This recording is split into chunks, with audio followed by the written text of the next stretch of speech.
The Valley Current.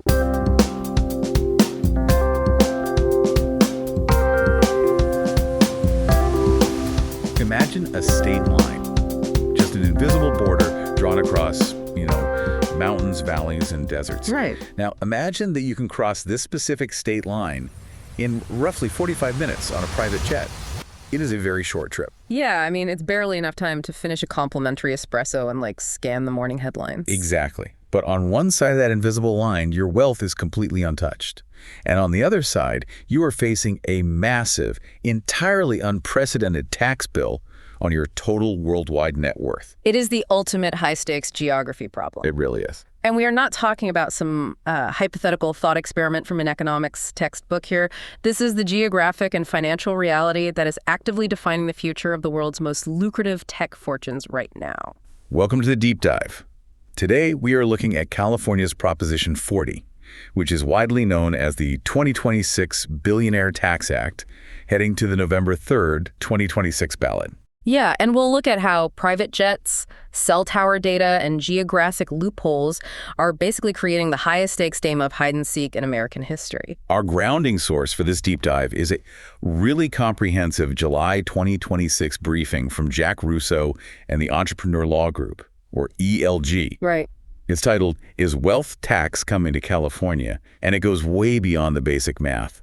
It explores the mechanics, the extreme logistical countermeasures of the ultra-wealthy, and honestly, the looming legal chaos. Because the numbers are staggering, but the real story is in the architecture of the tax itself. Yeah. We are going to unpack the fierce ideological battle lines being drawn, the behavioral responses this legislation is already triggering, and, why predicting the outcome has completely divided the economic community. Now, before we get into the weeds, I want to make our position very clear to you, the listener. This deep dive covers some incredibly charged political and economic debate. We are talking about progressive wealth tax advocates on one side, conservative anti-tax groups on the other, and literal billions upon billions of dollars hanging in the balance. So much money. So we are not taking sides today, nor are we endorsing the viewpoints of the original source material. Our sole job is to impartially report and analyze the ideas, strategies, and facts presented in the ELG briefing. Right. We are just the messengers here. Exactly. We're just trying to help you understand what is actually happening under the hood of this monumental ballot measure. It is a vital disclaimer, I think, when you're dealing with a proposed structural change to how wealth is treated in, the fifth largest economy in the world. California. Yeah, California. The rhetoric gets intensely polarized. So our focus today is strictly on the mechanics, how this tax is designed to work, how it's designed to be enforced, and how the target demographic is reacting. So let's start with the design, because this legislation wasn't just slapped together overnight. Before we even talk about the billions of dollars at stake, we have to understand exactly what Proposition 40 actually does. Right. The briefing notes that the drafting team is a total who's who of modern American wealth tax design. We are talking about four prominent tax academics here. Brian Galley, David Gomage, Darian Shansky, and Emmanuel Size. Yes, those four. These academics have spent large portions of their careers studying literally every failed wealth tax in history. And there have been a few, right? Oh, yeah. Europe used to have over a dozen wealth taxes. Now they have, only a handful. Oh, wow. The drafters looked at why those European taxes failed, usually due to capital flight, valuation disputes, or just the sheer administrative burden of assessing illiquid assets. Makes sense. And they basically engineered Proposition 40 to address those specific vulnerabilities. Okay, so let's break down the core mechanics. Proposition 40 is a 5% one-time levy on worldwide net worth above $1 billion. Oh. But there is a very interesting carve-out here. The briefing points out that directly held real estate is excluded. Yes. Everything else, public equity, private equity, trusts attributable to the taxpayer, is totally fair game, but not real estate. Why leave the massive mansions out of the equation? Well, that is a masterclass in California political survival. Oh, really? Yeah. If you touch real estate taxes in California, you are immediately colliding with Proposition 13. Ah, right. Prop 13. Prop 13 is this landmark 1978 amendment that capped property tax rates and severely restricted how properties are assessed. It is widely considered the untouchable third rail of California politics. You just don't touch it. You don't. The drafters knew that if they included directly held real estate in this new wealth tax, they would immediately awaken the massive, highly organized real estate lobby. And everyday homeowners, right? Exactly. They'd terrify everyday homeowners who rely on Prop 13 to keep their homes affordable, even if this specific tax only targets actual billionaires. So they just carved it out entirely. Yeah, they carved it out to keep the target base totally isolated. And that target base is incredibly narrow. We are talking about roughly 212 California billionaires. It's a very small club. Forbes and the Legislative Analyst's Office estimate these individuals hold approximately $2.18 trillion altogether. Trillion with a T. Right. But I want to zero in on that 5% rate because, 5% doesn't sound historically high when you compare it to like an income tax rate, which can be 37% federally. Or even a sales tax of 8 or 9%. Exactly. 5% sounds kind of low. And that is exactly the cognitive bias the drafters are relying on when this goes to the voters. Oh, interesting. But 5% on an income flow is radically different from 5% on a total stock of wealth. Right, because income is just what you earned this year. Exactly. Wealth is everything you have ever accumulated minus your debts across your entire lifetime. Right. If you have a $10 billion net worth, a 5% tax is $500 million. $500 million.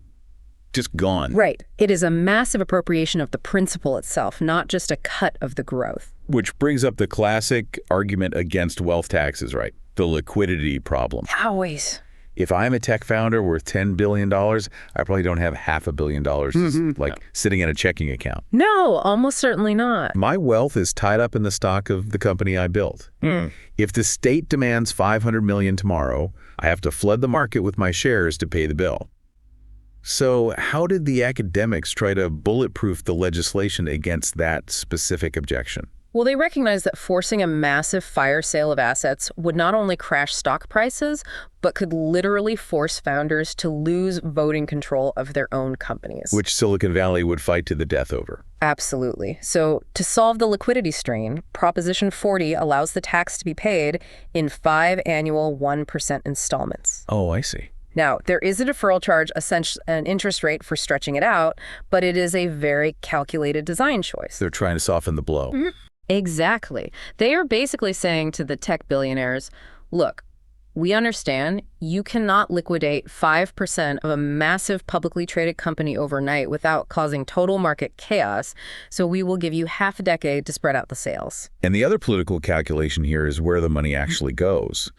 Historically, California voters are deeply suspicious of sending massive windfalls into the state's general fund. Right, because it just gets absorbed. Yeah, absorbed by ongoing pension liabilities or just administrative overhead. Exactly. So Proposition 40 earmarks the revenue very specifically.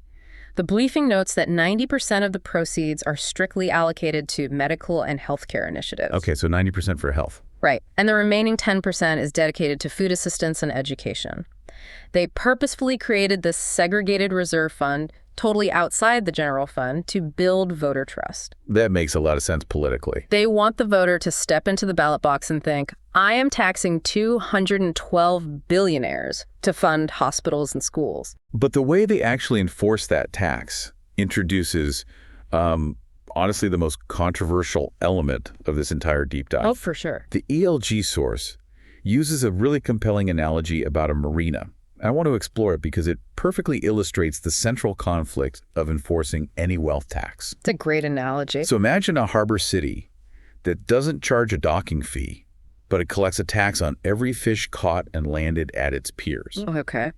And the fleet in this harbor includes 200 of the largest, most spectacular mega yachts on Earth. Right. Obviously representing the billionaires in this scenario. Exactly. Yeah. So one year, the city council decides they need a massive influx of cash for the city hospital. Sound familiar? Yep. So they propose a special one-time levy, 5% of each mega yacht's total hull value, payable over 5 years. Uh-huh. But the council knows that if they just announce the tax for next year... the yachts will simply sail away. Right. They'll just start their engines and leave. Yeah. So they implement a trap. Yeah. The levy applies to every single yacht that was registered in the harbor on New Year's Day of the current year. A retroactive snapshot in time. Yes, a retroactive snapshot. But these mega yachts have massive engines. They can reach a neighboring Freeport where there's no docking levy and no catch tax in under an hour. Right, they're highly mobile. And 6 of the biggest yachts realize what the city council is quietly drafting behind closed doors. Yeah. So they weigh anchor before that New Year's Day deadline, and they take nearly a third of the fleet's total tonnage with them. Oh, wow. So the city now has to decide, right? Do they pass the levy and tax the yachts that stayed, hoping the local restaurants and repair yards are enough to keep them from leaving later? Or do they scrap the tax entirely and admit that the fleet, not the elected council, actually dictates the harbor's tax policy? It perfectly captures the tension. I mean, it really does. And to translate that back to Proposition 40, that retroactive snapshot is the absolute linchpin of the legislation. Right. The tax applies to anyone who is a California resident as of January 1st, 2026. No, wait, but the vote isn't until November 3rd, 2026. I know. How can you tax someone based on a residency date that happens 10 months before the law even passes? Like, is a retroactive tax even legal? Well, that is the multi-billion-dollar legal question, isn't it? The drafters did this intentionally, though. Because they knew the yachts would leave. Exactly. They know that if they propose a wealth tax in November that takes effect on January 1st of the following year, you would see a mass exodus of wealth from California in November and December. The airports would be jammed. Every single private jet in the state would be booked solid. By making the residency trigger a date in the past, they are trying to ensure that post hoc relocation just doesn't help you escape this specific one-time levy. Right. You can leave on January 2nd to avoid future state income taxes, sure. But if you were a resident on January 1st, you owe the 5% wealth tax. So they basically built a legislative trapdoor to prevent capital flight. But according to the briefing, it didn't entirely work, did it? No, it really didn't. Because the ultra-wealthy employ legions of tax attorneys, right? Yeah. And these attorneys monitor these academic papers and legislative drafts years in advance. They saw it coming. They absolutely saw it coming. Between the time the initiative was initially filed and that January 1st, 2026 deadline, 6 billionaires publicly departed California. The 6 mega yachts that weighed anchor early? Precisely. And according to estimates from the Hoover Institution, those 6 departures removed roughly $536 billion from the aggregate tax base. $536 billion. Yes, that is nearly 30% of the entire projected tax base gone, just vanished before a single ballot was cast. That is wild. It really is. The fundamental question Proposition 40 poses, as Jack Russo writes in the briefing, is not merely whether California should tax billionaire wealth. Right. The moral question. Yeah, but rather whether any single sub-federal entity can tax billionaire wealth when the tax base can achieve escape velocity before the ballots are even printed. Which means we really need to look closely at how modern private aviation has completely broken the traditional concept of state residency. Oh, completely. Because if the key to avoiding state taxes is geography, well, the barrier to changing your geography used to be incredibly high.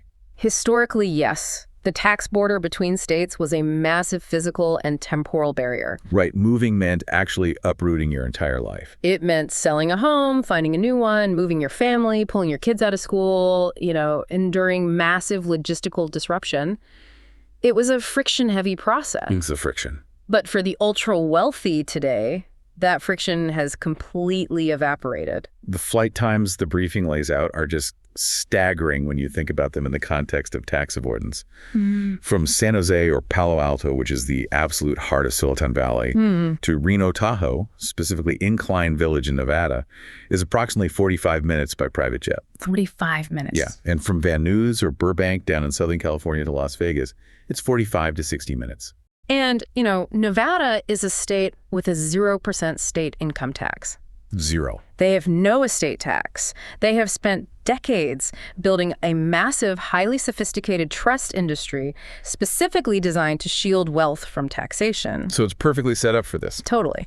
Incline Village is literally nicknamed Income Village by the locals because of the sheer density of billionaires and tech executives who have claimed residency there. Income Village, that's hilarious. We are talking about sprawling estates on Billionaires Row along Lake Tahoe's North Shore. And it's not not just Nevada either. The briefing mentions Seattle, which is about 2 hours from the Bay Area. Washington State historically had no state wage income tax, though they have recently implemented a capital gains excise tax, so that window might be closing slightly. Right, they're tightening that up a bit. But then you have Austin, Texas, which is about 2.5 hours from Los Angeles, offering another 0% income tax haven. And Miami, or Palm Beach in Florida, is about 4.5 hours away, boasting this massive, thriving family office corridor. But the crucial takeaway here isn't just that these zero tax jurisdictions exist. What is it then?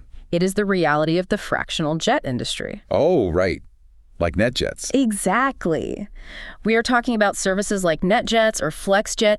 You don't even need to endure the administrative burden of purchasing, maintaining, and staffing a $50 million Gulfstream. You just buy a subscription, basically. You just buy a block of flight hours.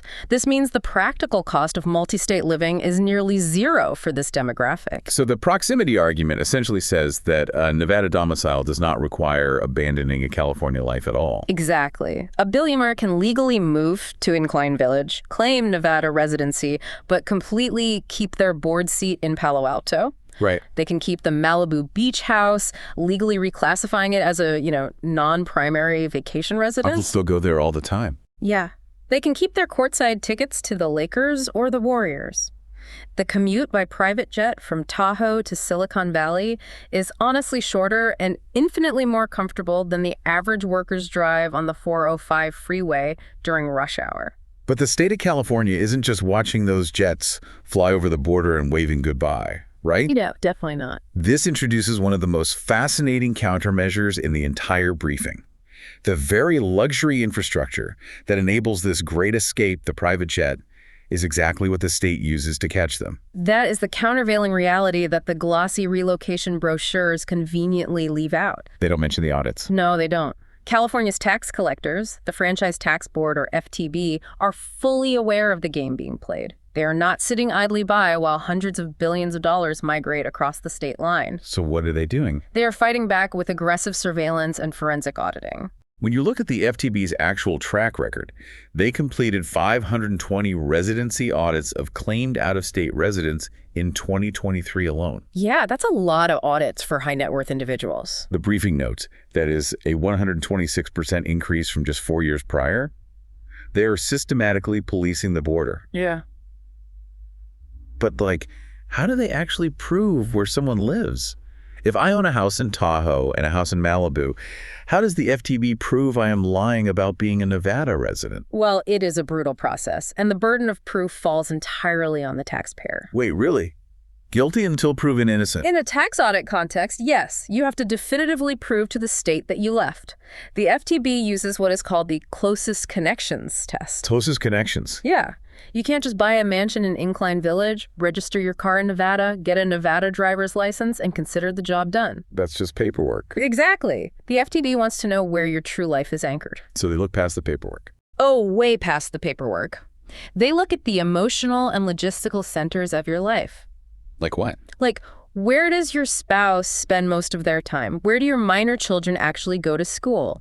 Because you wouldn't pull your kids out of school if you were faking it. Right. Where is your primary care doctor? Your dentist? Where is your dog's veterinarian? They check the vet. Oh, absolutely. Where do you keep your most valuable art collection or your family heirlooms? Where are your primary country club memberships? It sounds incredibly invasive. The briefing details how deep the FTB will dig during one of these audits, and it's kind of scary. They routinely subpoena private flight manifests and air traffic control logs. Yep. They want to know exactly when that jet landed. They pull general declarations from fixed-base operators at the private airports. They will pull cell tower triangulation data to see exactly which state your mobile phone slept in on any given Tuesday. It's forensic. And they pull credit card records to track your daily physical movements. They do. Imagine claiming to be a full-time resident of Lake Tahoe, but your credit card shows you buying a coffee in Palo Alto 3 mornings a week. That's a red flag. And your cell phone pings a tower near your old Malibu house every weekend. You're caught. Yeah. Tax practitioners give very strict, informal guidance to their clients. keep your days physically present in California strictly under 45 days per year, and maintain a rigorous contemporaneous residency file. What does that mean, contemporaneous? You have to keep a daily log of where you are, backed up by receipts as it happens. Because if you don't keep a calendar, the FTB will just use your digital footprint to reconstruct one for you, and you probably won't like their version. Wow.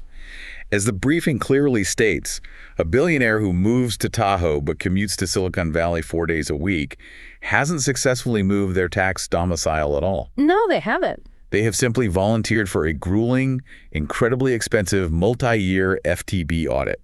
Half measures do not work.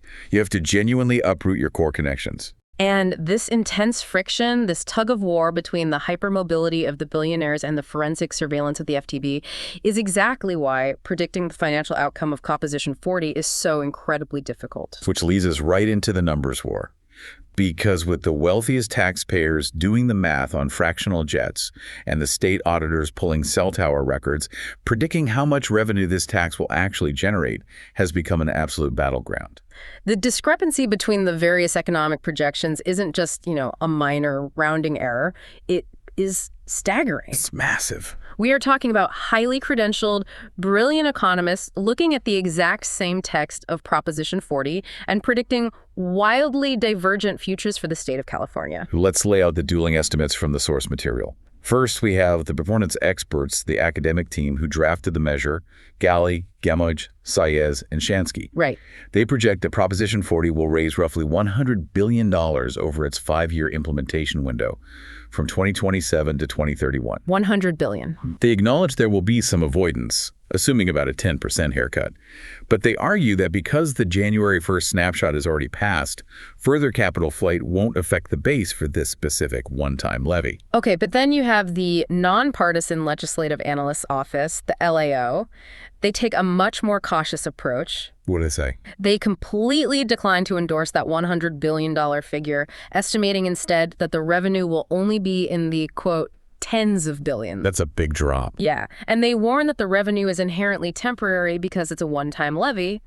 But more importantly, they point to massive impending valuation disputes. Oh, like arguing over what a private company is worth. Exactly. Furthermore, they note a critical downstream effect. Any billionaire who leaves California today to avoid future taxes takes their ongoing annual income tax revenue with them forever. Which leads us to the third and most dramatic model, the Hoover Institution team. Their projection is a total paradigm shift. It really is. They estimate that Proposition 40 will collect maybe $40 billion in gross revenue. Less than half of what the proponents project. Right. But when the Hoover team factors in the $536 billion that already left the state before the January 1st snapshot. The early yachts. Right. And they model the devastating loss of future income tax revenue from the billionaires who will inevitably flee after paying the levy. They project a net present value of negative $24.7 billion for the state. Just think about that spread for a second. It's insane. The proponents guarantee a positive $100 billion. The Hoover Institution warns of a negative $24 billion. That is a $125 billion gap in projection on a single piece of legislation. Hold on. How can credentialed experts be $125 billion apart? Are the proponents just ignoring human behavior entirely to get to that $100 billion number? Well, it really comes down to fundamentally different philosophies about behavioral economics and the efficiency of the legal system. Okay, explain that. The $100 billion estimate essentially models a frictionless environment. Frictionless. Yeah. It assumes the courts will smoothly uphold the retroactive snapshot without years of injunctions. It assumes the state can easily and accurately value highly illiquid private assets. That is hard. Very hard. And it assumes that billionaires, despite having the resources to litigate indefinitely, will simply just write the checks. While the Hoover estimate focuses almost entirely on the behavioral reaction. Exactly. The Hoover model relies heavily on historical precedent, specifically looking back at California's Proposition 30. What was Prop 30? Prop 30 was a temporary income tax hike on high earners implemented years ago during the Jerry Brown administration. Wow, okay. Subsequent economic research showed that the behavioral responses to Prop 30 people physically relocating, legally sheltering income, or shifting asset classes eroded 45 to 60% of the projected revenue gain. Oh, wow. half of it disappeared. Yeah, so Hoover just applies that same elasticity to Proposition 40. Now, you mentioned three massive unknowables that make predicting this revenue nearly impossible. I can imagine the stock market crashing is one, but what are the other two? The stock market is a huge one, yes. The revenue is entirely at the mercy of the S&P 500's valuation on exactly December 31st, 2026. Oh, because it's a snapshot on that day. Right. If the market corrects heavily that month, the tax bill shrinks massively. If it rallies, it inflates. The state's budget becomes completely hostage to a single day of market volatility. That seems risky. But the other two unknowables are just as severe, right? Yes. First, litigation outcomes. Will a federal or state judge strike down the retroactive snapshot as an unconstitutional ex post facto law or, a violation of due process? And if they do? If that mechanism is struck down, the entire enforcement apparatus collapses and the flight to Nevada accelerates exponentially. Okay, and the last unknowable. Private equity valuation fights. We touched on this. Yeah. How does the state accurately value a hot artificial intelligence startup that has raised venture capital but hasn't gone public? Because there's no public stock price. Exactly. The state will say the founder's equity is worth $5 billion based on the last funding round. The founder will argue it's only worth $1 billion because those shares are illiquid and carry massive restrictions. And who decides? The courts. Those valuation fights won't be settled quickly. They will take years, tying up the projected revenue in endless tax court litigation. It is a logistical nightmare. And the characters fighting this battle are just as fascinating as the math. The ELG briefing uses a really brilliant taxonomy adapted from Samaya Keynes at the Financial Times to categorize the various combatants in this wealth tax debate. It's a great framework. It really helps cut through the noise, so let's run through them. First, you have what Keynes calls the statistical rage bait academics. These are the economists and researchers, folks like Emmanuel Saez and Gabriel Zucman, who actually helped design Proposition 40. Their core thesis is built on highlighting the disparity in effective tax rates. They argue that billionaires pay a lower effective tax rate than their secretaries. The classic Warren Buffett argument. Exactly. They point to studies suggesting the top 400 earners in America pay an effective tax rate of around 24% when you include all forms of wealth accumulation. And what about the rest of us? While top labor earners, highly paid doctors, lawyers, and professionals earning salary wages, they pay closer to 45% in marginal income taxes. But it is important to clarify that disparity. The tech billionaire isn't paying a lower marginal income tax rate on their salary. They just don't have traditional income. Right. Their wealth grows through unrealized capital gains, which aren't taxed until they sell. The rage bait academics want to tax that unrealized growth. Exactly. They want to tax the paper gains. Then you have the second group, the democracy defenders. These are prominent political figures, politicians like Senator Bernie Sanders or Representative Ro Khanna. Okay, so more ideological. Very much so. For the democracy defenders, the primary argument isn't actually about balancing the state budget or funding healthcare. It's not. No. Their core thesis is that highly concentrated wealth inherently buys outsized political influence, which threatens the democratic process itself. I see.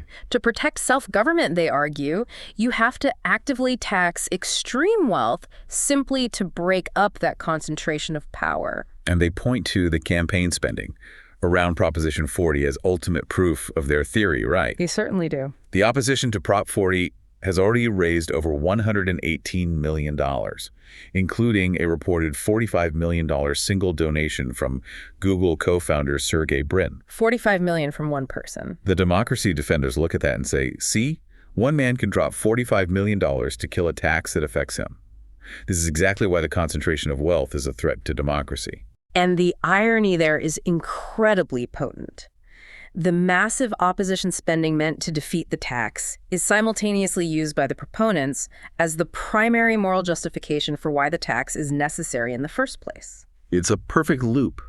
But that brings us to the third and perhaps most surprising group in this taxonomy, the mother ducks.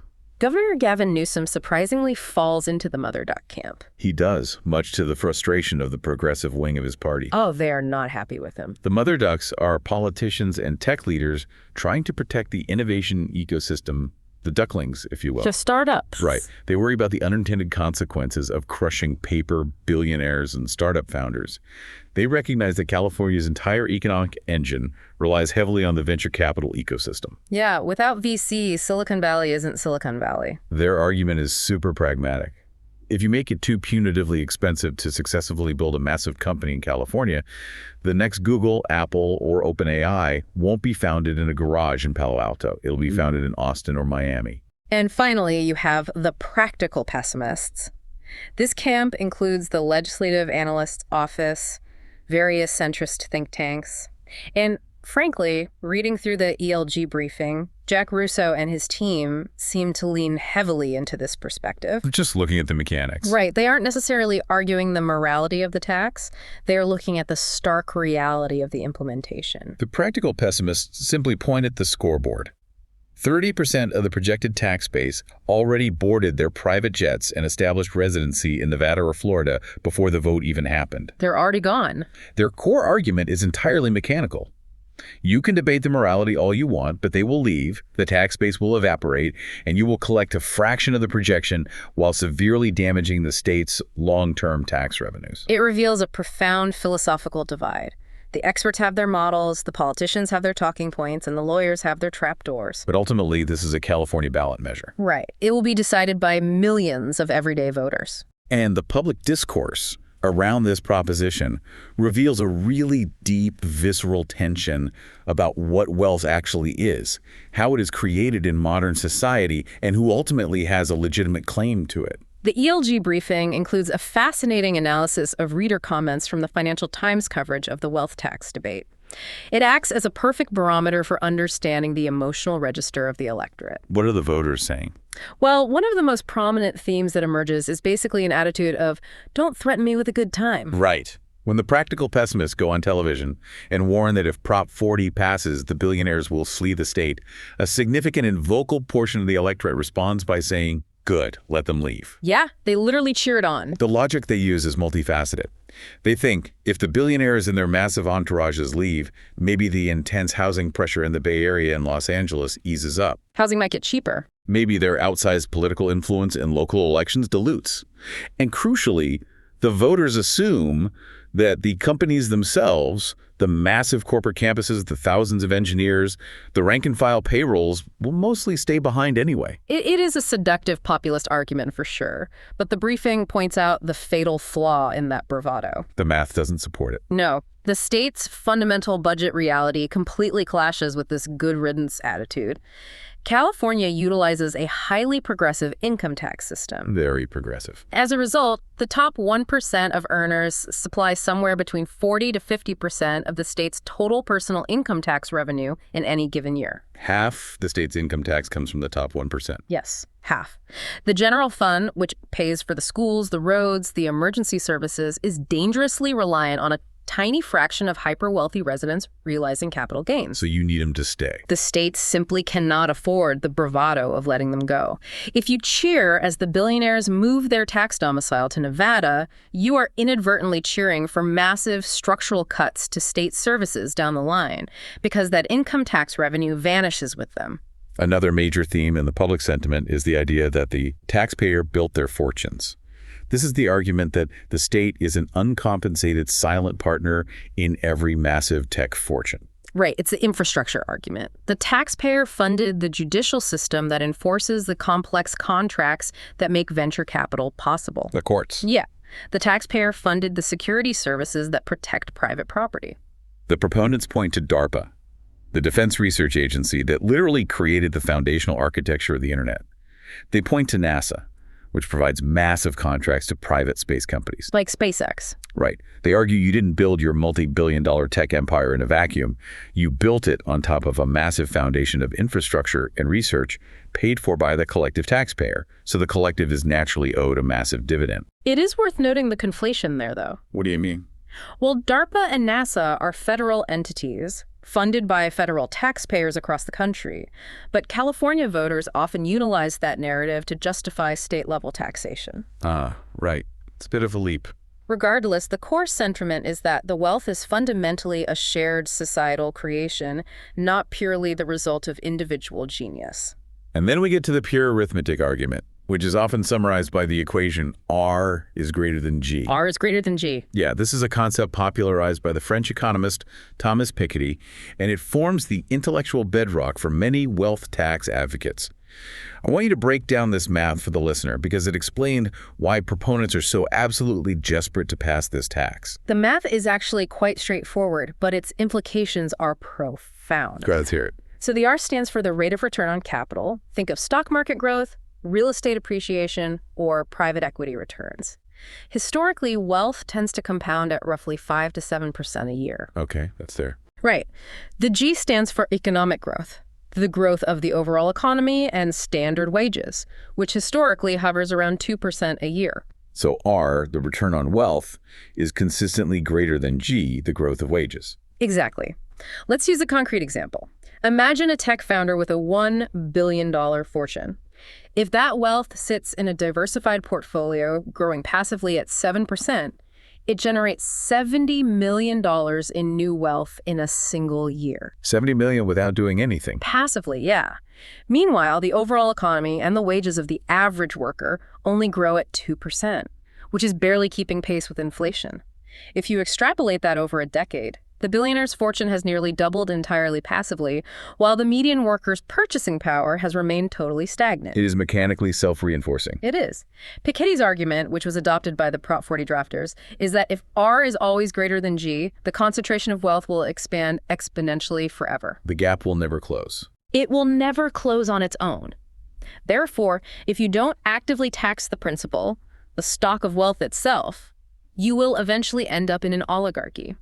That is why the proponents view Proposition 40 not just as a revenue tool, but as a mathematical necessity to preserve society. It is incredibly compelling math. Yeah. But, theory and practice are two very different things. Let's look at the actual evidence scorecard the briefing provides. ELG is great about presenting both sides at full strength. They really are. Let's examine the flight versus stay debate.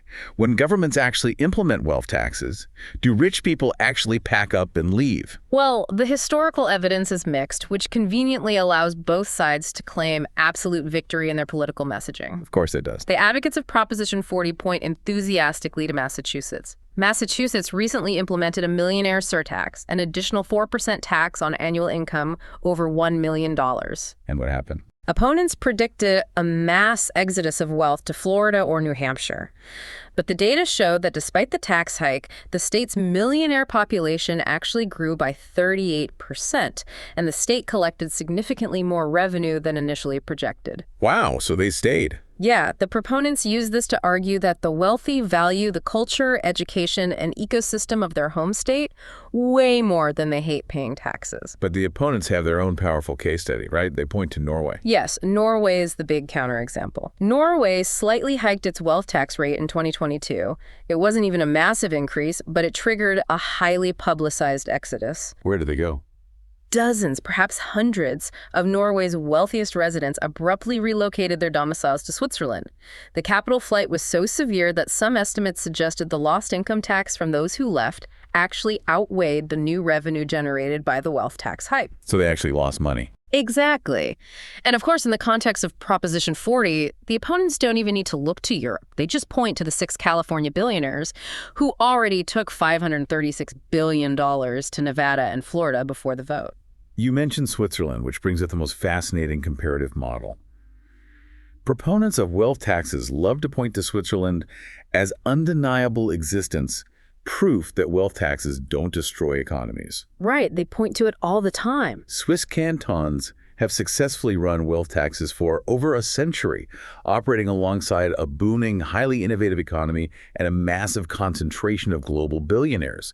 They point to Geneva or Zurich and say, look, it works perfectly there. It can work here in California. But context is everything, and the Swiss model has 2 massive caveats that the proponents often just gloss over entirely. What's the first one? The first is the rate. The Swiss wealth tax rates vary by canton, which actually creates healthy internal tax competition, but they generally range from 0.1% to 0.9%. Less than 1%. Exactly. Proposition 40 proposes a 5% tax. It is an entirely different order of magnitude. A 0.2% wealth tax might act as a mild friction on capital accumulation, essentially a management fee paid to the state. Right. But a 5% wealth tax actively consumes the principal. And the second caveat? The second caveat is recent voter sentiment. Even in Switzerland, a country entirely comfortable with the concept of taxing wealth, the voters recently drew a very hard line. What happened? Swiss voters just overwhelmingly rejected a proposed new 50% inheritance tax on massive estates. They voted it down by a staggering 78.3% margin. 78% voted no. Yes. So to say the Swiss model validates a punitive 5% wealth tax ignores both the math and the current political reality of Switzerland. But regardless of whether you think wealth belongs to the taxpayer or the founder, the philosophical debate honestly doesn't matter if the state can't legally or mathematically collect the check. It's all moot if they can't collect it. So let's look at the legal landmines waiting the morning after the election.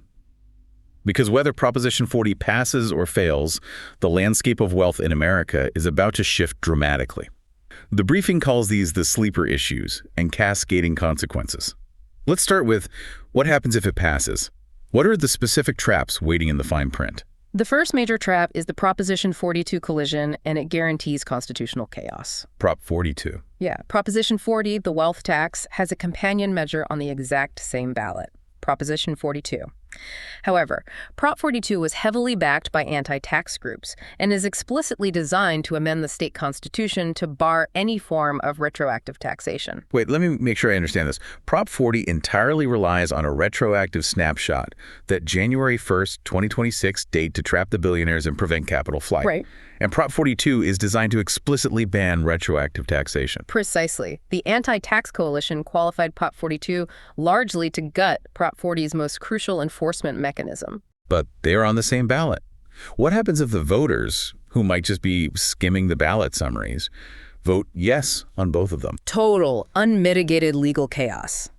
It is entirely possible, given how confusing ballot propositions can be written.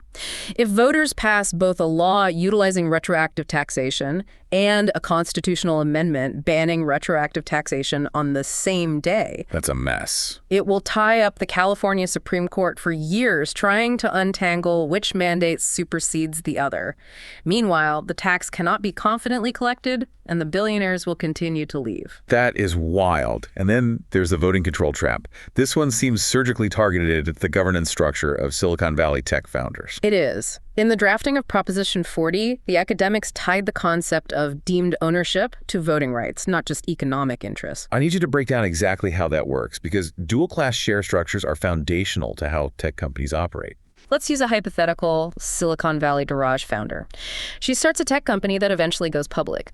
To maintain control over the company's vision and prevent activist investors from firing her, the company issues two classes of stock. Okay. Class A shares are sold to the public and get 1 vote per share.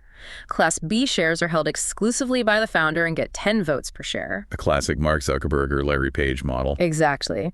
Because of this structure, our founder might only own 6% of the actual economic value of the company, meaning she is entitled to 6% of the dividends or the proceeds if the company is sold. Right.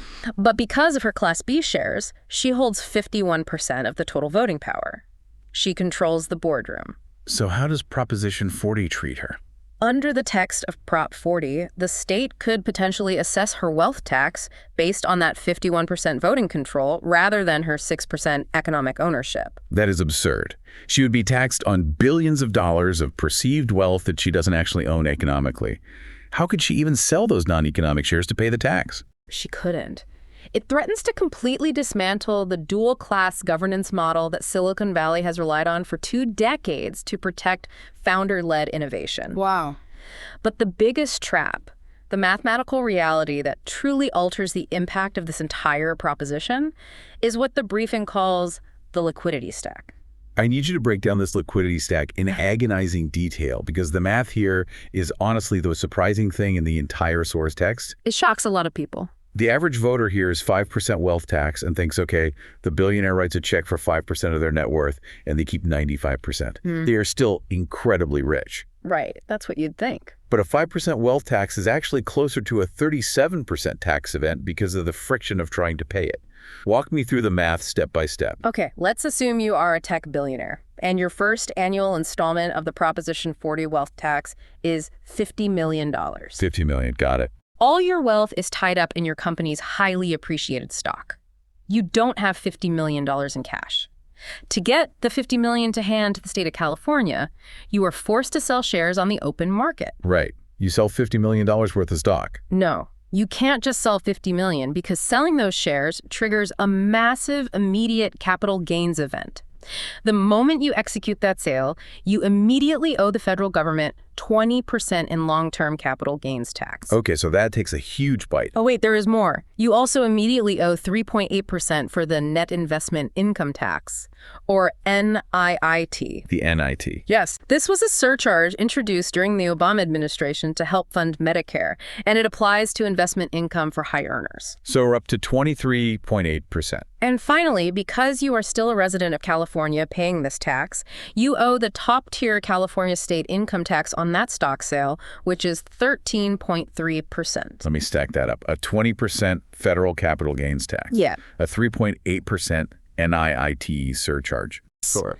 And a 13.3% California income tax. Correct. When you stack those together, your effective tax rate on the sale of that stock is approximately 37.1%. So if I sell $100 million worth of my company's stock, I don't get $100 million. The federal and state governments take $37 million immediately, and I only clear $63 million. Exactly. So to get the $50 million in pure, cleared cash required to pay your California wealth tax installment, you have to sell vastly more than $50 million worth of stock. Just write the check. You might have to sell $75 or $80 million worth of stock just to clear the $50 million check. The act of paying the 5% tax triggers a devastating cascade of other federal and state taxes. That is wild.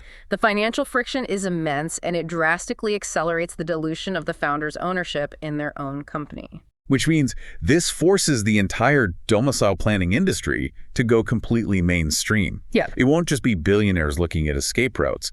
It will be built into the foundation of how business is done. Absolutely.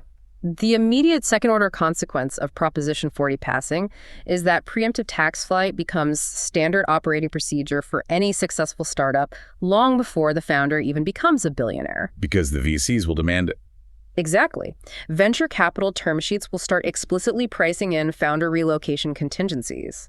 Investors writing a $20 million Series 8 check will say to the founder, "We will give you the money to build this company, but you have to legally mandate a move to Nevada or Texas before the IPO. Wow. We will not risk our investment being diluted by a California wealth tax fire sale." Late-stage companies will explicitly discuss where to domicile their IPOs based entirely on their founders' tax exposure. It completely reshapes the geography of innovation. And what if the top 1% does follow through and flee? What is the doom loop the briefing mentions for the state of California? Well, we discussed earlier that the top 1% pays roughly 50% of the state's income tax. If those individuals leave to avoid the wealth tax, the state's general revenue collapses. The money's just gone. But the state still has massive fixed obligations, pensions, infrastructure, schools. To maintain those services with a depleted tax base, the state legislature has no choice but to squeeze the people who remain even harder. Oh, no. They raise income taxes on the upper middle class, the doctors, the mid-level engineers, the small business owners. That increased tax burden causes those individuals to leave, which shrinks the tax base even further, requiring even higher taxes on whoever is left behind. The doom loop. It is a classic fiscal doom loop, and it is the absolute nightmare scenario for the practical pessimists. Okay, so that is the chaos if it passes. But what if it fails? What if California voters step into the ballot box in November 2026, look at the potential for a doom loop, and reject Proposition 40? Does the wealth tax movement just pack up and go away? A California rejection is arguably just as historically consequential as a victory, coming right on the heels of the Swiss voters overwhelmingly rejecting their massive inheritance tax. A defeat in California, arguably the most progressive large state in America, would prove a fundamental economic theory. Which is? That wealth stocks are effectively untaxable at the sub-federal level. Because they can move. Exactly. It would cement the mobility equilibrium. It proves that as long as people can charter a 45-minute flight to Nevada, a single state cannot successfully levy a massive tax on stationary wealth. The base is simply too mobile. So how does the progressive tax movement pivot then? Because Piketty's math on wealth concentration isn't going away. They pivot precisely based on the lessons of that mobility. The ELG briefing suggests the movement will pivot away from trying to tax stocks of wealth, meaning accumulated net worth on a specific date, and move entirely toward taxing flows of wealth. Like the Massachusetts model we explored earlier. Exactly. Recurring surtaxes on realized income. When you sell stock, you pay an extra tax. When you receive a massive dividend, you pay an extra tax. I like that better. A flow tax is much harder to dodge by moving because you often pay it at the exact moment of the transaction, and historically, the revenue from flow taxes has proven to be much more durable and less prone to capital flight. Oh, I see. You will likely see a surge in proposals for unrealized gains at death taxes or massive capital gains excise taxes like Washington state recently implemented. But the grand progressive dream of a pure one-time raid on accumulated billionaire wealth at the state level will likely die on the vine. This has been an incredible journey. We started with a 45-minute jet ride from Silicon Valley to Incline Village, Nevada. We explored why California politically protected real estate while targeting tech equity. The Prop 13 carve-out. Right.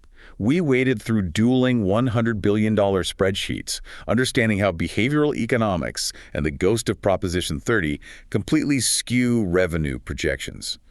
We unpacked the intense forensic nature of a franchise tax board audit tracking cell towers and credit cards, and even the family dog to prove residency. It's intense. We examined the philosophical debate of who actually built the wealth, the infrastructure dividend versus the individual founder.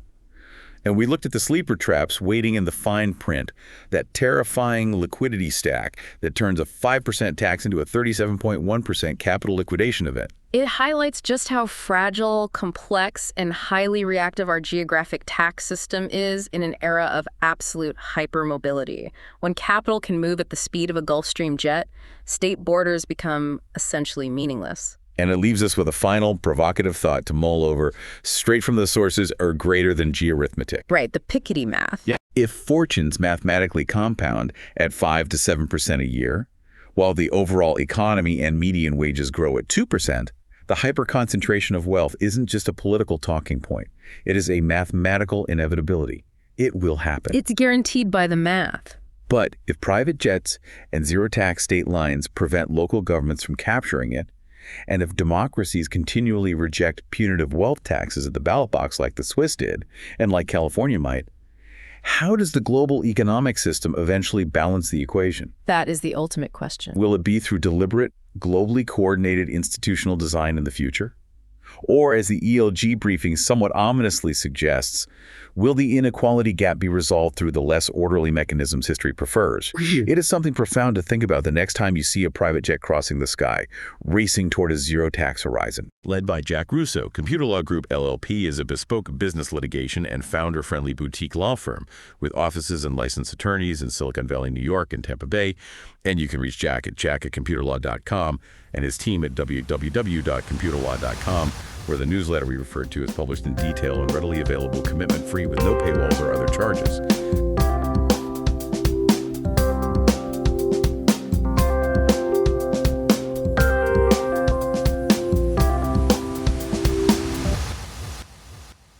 Tune in next time on The Valley Current.